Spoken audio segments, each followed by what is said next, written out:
आज हम आपको बताने जा रहे हैं कि मंदिर में रखा हुआ जो एक लोटा जल होता है उसका क्या करना चाहिए और मंदिर में रखा जाने वाला लोटा कैसा होना चाहिए, पीतल का, तांबे का या फिर कुछ और। बहुत लोग यहां गलती कर देते हैं और बाद में जीवन भर पछताते हैं। महाराज, ऐसी भूलें कभी मत करना, नहीं तो धन, सुख, शांति सब खिसक जाती है, घर कंगाल हो जाता है, परिवार बिखर जाता है। कुछ लोग दीपक रखने में गलती करते हैं। किस धातु का दीपक घर में रखना चाहिए? तांबे का, लोहे का, पीतल का, कांसे का, स्टील का या मिट्टी का? बहुतों ने मुझसे पूछा कि दीपक की बाती कच्चे कलावे से बनाएं या रुई से, और क्या हाथ में बांधने वाले सूती कलावे से दीपक बनाना शुभ होता है या अशुभ? महाराज, कुछ लोग यहां पर ऐसी भयंकर गलती कर बैठते हैं कि उनके जीवन में पितृदोष, शनि दोष, कालसर्प दोष, यहां तक कि भारी भरकम गरीबी तक लग जाती है। अब आगे बढ़े उससे पहले एक बात ध्यान रखें, इस ज्ञान को बीच में छोड़कर कभी मत जाना। अगर छोड़ना ही है तो अभी छोड़ दो महाराज, परंतु बीच में छोड़कर लक्ष्मी माता का अपमान मत करना। बहुत समय से आपके मन में प्रश्न आ रहे थे कि मुख्य द्वार पर जल छिड़कने का सही समय क्या है, सही विधि क्या है, किस समय जल छिड़कें? क्या बिना स्नान किए छिड़क सकते हैं? झाड़ू लगाने से पहले या बाद में छिड़कना चाहिए? पीरियड्स में जल छिड़क सकते हैं, दीपदान कर सकते हैं, घर के अंदर से छिड़के या बाहर से? फ्लैट में रहने वाले लोग क्या करें, किराएदार क्या करें, एक कमरे वाले क्या करें?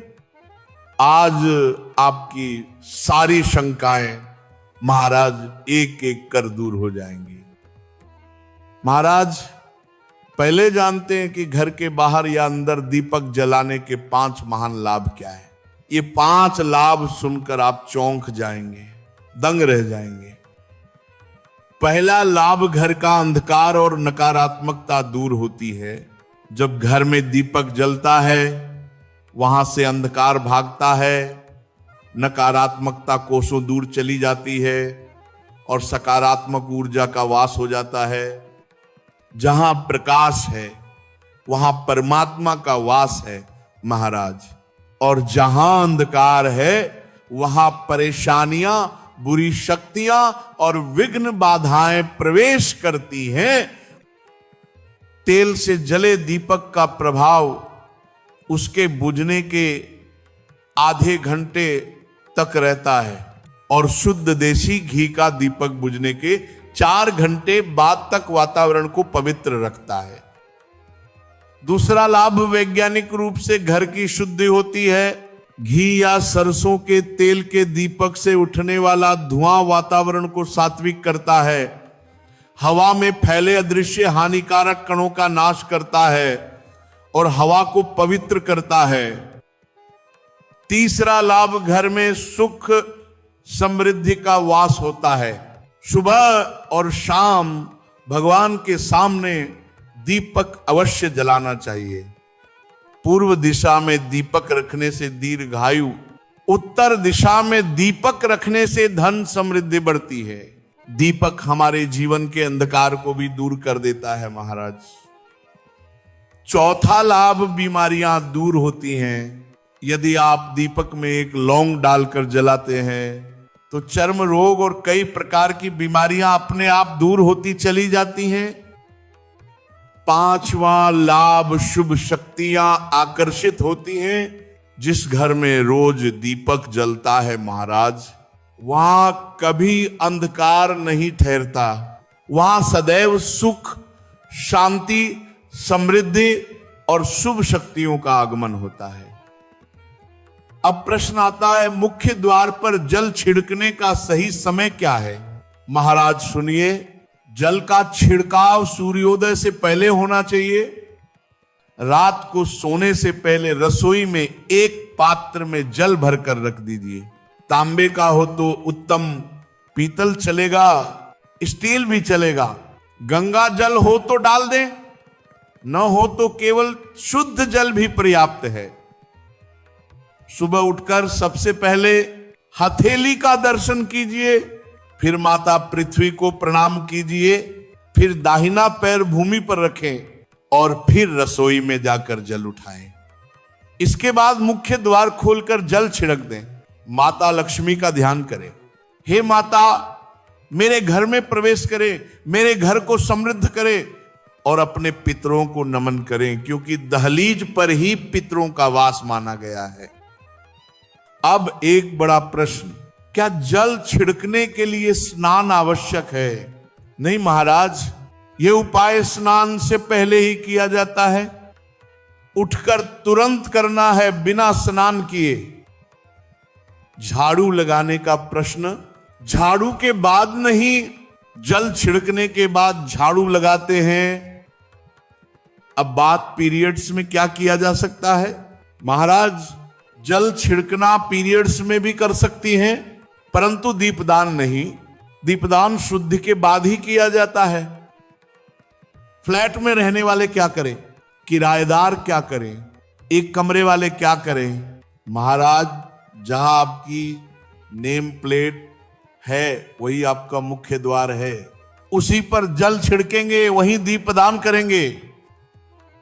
अब मंदिर में रखे जल की बात, मंदिर में रखा जल बहुत पवित्र होता है। मंत्र, जप, भक्ति, प्रण, प्रार्थना, सबकी ऊर्जा उस जल में समाहित हो जाती। इसीलिए सुबह की पूजा में एक लोटा जल अवश्य रखा जाता है। ये जल अगले दिन पूरे घर में छिड़के, रोगी को दवा इसी जल से दें। परिवार के सभी सदस्य थोड़ा थोड़ा पी सकते हैं। व्यापार स्थल पर छिड़के, तिजोरी पर छिड़के, बच्चों की किताबों पर छिड़के, और यदि भोजन सात्विक है तो रसोई में इस जल का उपयोग कर सकते हैं। लेकिन ये जल कभी भी तुलसी में अर्पित नहीं करना चाहिए, क्योंकि ये देवी देवताओं द्वारा ग्रहण किया गया जल होता है।